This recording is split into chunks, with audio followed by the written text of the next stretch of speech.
I have a white girlfriend, but she almost killed me. Jack's beautiful girlfriend seemed to love him deeply. She even said Jack was her first black boyfriend. She volunteered to bring Jack home to meet her parents. At first Jack was a bit worried, fearing they might discriminate against him for being black, but unexpectedly, Ella's parents were incredibly warm, showing no prejudice based on his skin color. Her father even gave him a tour of the house, treating Jack like family. But he soon noticed that all the maids and butlers were black, and none of them seemed quite right. Their smiles were eerie, their eyes cold and distant, as if staring at enemies. But the strangest part was his girlfriend's parents. When Anna saw Jack's nicotine craving kick in, she called it a bad habit and offered to help him quit. It turned out her mother was a hypnotist who could use hypnosis to help him kick the habit, but Jack firmly refused. Just then, the maid came to pour tea, but as the cup filled, her eyes seemed to glaze over as if her soul had left her body. When she finally snapped back to reality, the tea had spilled over. She quickly regained her composure. Witnessing this, Jack sensed something amiss in this seemingly harmonious household. Late at night, mosquitoes roused him. He stepped outside for a smoke,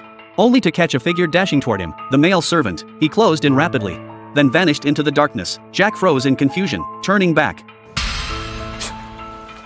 He dared not linger outside, and hurried back to his room. The next day, his girlfriend's family hosted a gathering. All the guests were white. They showered Jack with compliments, making him feel awkward. He stepped outside to take photos, and suddenly spotted a black figure. He approached to strike up a conversation, but the man seemed dazed. Just then, a woman walked over. They acted intimately, clearly a couple. She pulled her husband toward the guests, making him spin around to show off his body. Jack sensed something was wrong, and headed upstairs to his room. But as soon as he stepped onto the stairs, all the guests fell silent. He returned to his room to find his phone charger unplugged. Suddenly, the maid appeared and apologized, saying she'd accidentally knocked it out. Then her expression turned eerie. She laughed while tears streamed down her face. Jack felt something was off, and hurried back downstairs. That night, after smoking, Jack returned to his room. He found Anna sitting in the living room, asking him to join her. During their conversation, Anna scraped a spoon against a glass, hypnotizing Jack. She questioned him about the details of his mother's death. Soon his consciousness drifted back to childhood, his expression growing increasingly pained. It turned out that on the night his mother died in a car accident,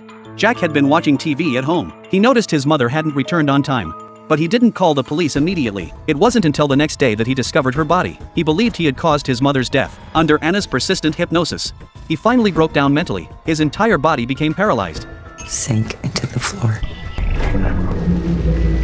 His consciousness plunged into darkness, almost completely separating from his body. No matter how he struggled, he couldn't return to reality. Suddenly, he jolted awake in bed. It had all been just a nightmare.